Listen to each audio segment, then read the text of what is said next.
रात के करीब 2 बजे का समय था। पूरा घर गहरी नींद में डूबा हुआ था और बाहर हल्की हल्की हवा चल रही थी, जिससे खिड़की के शीशे बीच बीच में धीमी आवाज में खड़क उठते थे। लेकिन उस रात माहौल कुछ अलग था, अजीब, भारी और बेचैन करने वाला। मुझे बिल्कुल भी नींद नहीं आ रही थी, जैसे किसी ने मेरी नींद छीन ली हो या जैसे कोई अनदेखी नजरें लगातार मुझे घूर रही हो। मैं अपने बिस्तर पर लेटा हुआ मोबाइल चला रहा था, बस समय काटने के लिए, लेकिन मेरा ध्यान बार बार भटक रहा था। कमरे में फैला अंधेरा सामान्य नहीं लग रहा था, हर कोना जैसे कुछ छुपा रहा हो। तभी अचानक मेरी नजर कमरे के एक कोने पर पड़ी, जहां अंधेरा बाकी हिस्सों से ज्यादा गहरा था। मैंने ध्यान से देखा और दिल की धड़कन एकदम तेज हो गई। मुझे लगा जैसे वहां कोई खड़ा हो, एक धुंधली सी परछाई, बिल्कुल स्थिर, बिना हिले डुले। मैंने तुरंत अपनी आंखें मलकर दोबारा देखा और खुद को समझाने की कोशिश की कि ये सिर्फ मेरा वहम है, कुछ नहीं है वहां, मैंने मन ही मन कहा। लेकिन दिल मानने को तैयार नहीं था। जैसे जैसे मैं खुद को शांत करने की कोशिश करता, वैसे वैसे डर और बढ़ता जाता। मेरा गला सूखने लगा, सांसें तेज हो गई और ऐसा महसूस होने लगा कि कमरे में मैं अकेला नहीं हूं। धीरे धीरे मैं उठकर बैठ गया और अपनी नजरें उसी कोने पर जमा दी, जैसे अगर मैं नजर हटाऊंगा तो कुछ भयानक हो जाएगा। कुछ सेकंड ऐसे ही बीते और फिर अचानक वो परछाई हल्की सी हिली। उसी पल मेरे हाथ से मोबाइल छूटकर नीचे गिर गया और उसकी आवाज कमरे के सन्नाटे को चीरती हुई गूंज उठी। मोबाइल गिरने के बाद कमरे में एक ऐसा सन्नाटा छा गया जो पहले से भी ज्यादा डरावना था। अब मुझे सिर्फ अपनी धड़कनों की आवाज सुनाई दे रही थी, जो इतनी तेज थी कि जैसे कोई दरवाजा पीट रहा हो। मेरा पूरा शरीर कांप रहा था और मैं हिम्मत जुटाकर कांपती आवाज में बोला, कौन है वहां? लेकिन कोई जवाब नहीं आया। कुछ पल की खामोशी के बाद अचानक एक धीमी, ठंडी और बेहद अजीब सी हंसी सुनाई दी। ऐसी हंसी जो इंसानी नहीं लग रही थी, जिसमें एक अजीब सी सर्दी थी जो सीधा मेरी रीढ़ की हड्डी तक उतर गई। अब मेरा डर यकीन में बदल चुका था। वहां सच में कोई था। वो परछाई धीरे धीरे मेरी तरफ बढ़ने लगी। मैं भागना चाहता था, उठकर दरवाजे की तरफ दौड़ना चाहता था, लेकिन मेरा शरीर जैसे पत्थर बन गया था।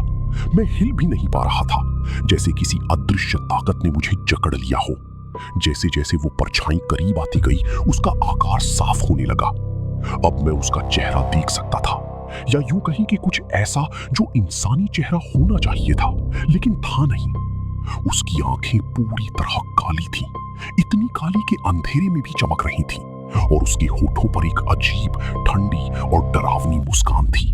मैंने पूरी ताकत से चिल्लाने की कोशिश की, लेकिन मेरी आवाज जैसे कहीं गायब हो गई थी। मेरे मुंह से कोई आवाज नहीं निकल रही थी, जैसे किसी ने मेरी आवाज छीन ली हो।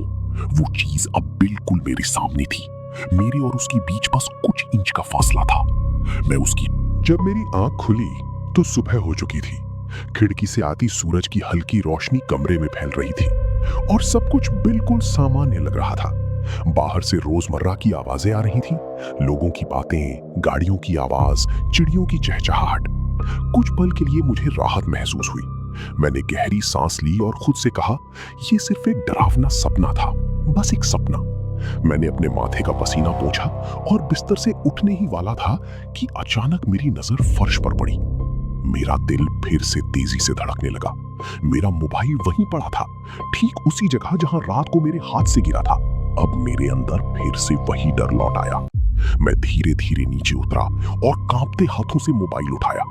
उसकी स्क्रीन अभी भी ऑन थी, जैसे उसे कभी बंद ही न किया गया हो। स्क्रीन पर एक फोटो खुली हुई थी।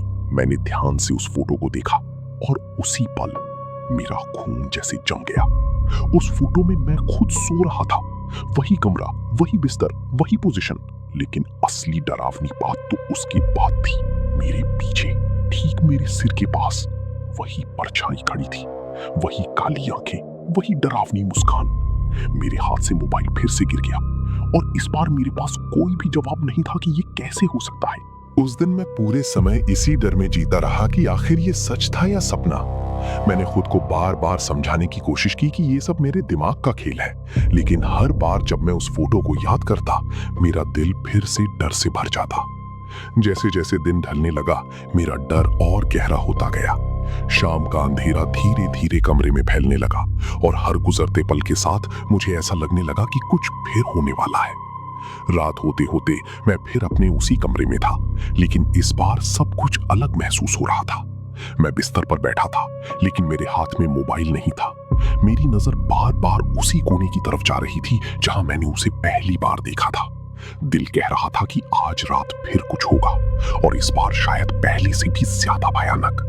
कमरे की लाइट बंद थी और अंधेरा धीरे धीरे गहराता जा रहा था। मेरी सांसें तेज हो रही थीं और मैं हिम्मत जुटाकर आखिरी बार उस कोने की तरफ देखने लगा। कुछ सेकंड तक कुछ नहीं,